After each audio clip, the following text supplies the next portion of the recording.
भारत के एक छोटे से गांव रतनपुर में रामदीन नाम का एक व्यक्ति रहता था। वो स्वभाव से बहुत मिलनसार था, लेकिन उसकी सबसे बड़ी कमजोरी थी बहुत ज्यादा बोलना। चौपाल हो, पनघट हो या कोई भी सभा, रामदीन की बातें कभी खत्म नहीं होती थीं। वो अक्सर दूसरों की बात बीच में काट देता, बिना मांगे सलाह देता और कई बार अनजाने में लोगों की निजी बातें इधर उधर कह देता।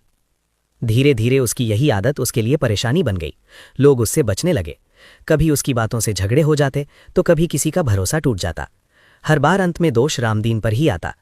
उसे समझ नहीं आता था कि वो तो सबका भला चाहता है, फिर लोग उससे दूर क्यों होते जा रहे हैं। उसका मन हमेशा अशांत रहने लगा। उसी समय गांव के पुराने मंदिर में एक महात्मा आए।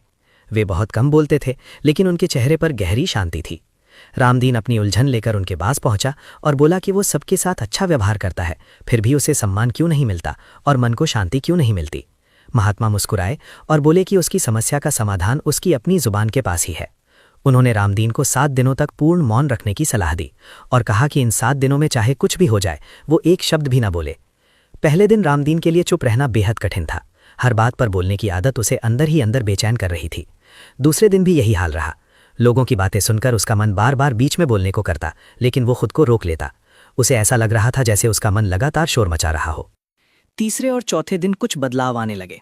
जब वो बोल नहीं रहा था तो उसने ध्यान से सुनना और देखना शुरू किया। उसे समझ आने लगा कि कई झगड़े सिर्फ बेवजह की बातों से पैदा होते हैं। उसे अपनी पुरानी गलतियां याद आने लगीं, कैसे उसने बिना सोचे समझे बोलकर कई बार खुद को और दूसरों को नुकसान पहुंचाया था। 5वें और छठे दिन रामदीन को भीतर से शांति महसूस होने लगी। अब वो अपने आसपास की छोटी छोटी चीज़ों को महसूस कर पा रहा था, हवा की सरसराहट, पक्षियों की आवाज़ और अपने मन की स्थिरता। उसे एहसास हुआ कि वो पहले अपनी ही बातों के शोर में कितना कुछ अनसुना कर देता था। 7वें दिन तक उसका मन पूरी तरह शांत हो चुका था। अब उसे बोलने की कोई जल्दी नहीं थी। मौन उसके लिए बोझ नहीं बल्कि सुकून बन चुका था। 7 दिन पूरे होने पर वो फिर महात्मा के पास गया। महात्मा ने उससे पूछा कि अब उसे कैसा लग रहा है। रामदीन ने विनम्रता से उत्तर दिया कि इन 7 दिनों में उसने समझा कि जब हम चुप होते हैं तभी खुद को और दूसरों को सही मायने में सुन पाते हैं। उसने जाना कि ज्यादातर झगड़े सिर्फ इसलिए होते हैं क्योंकि लोग सुनने से ज्यादा बोलने की जल्दी में रहते हैं।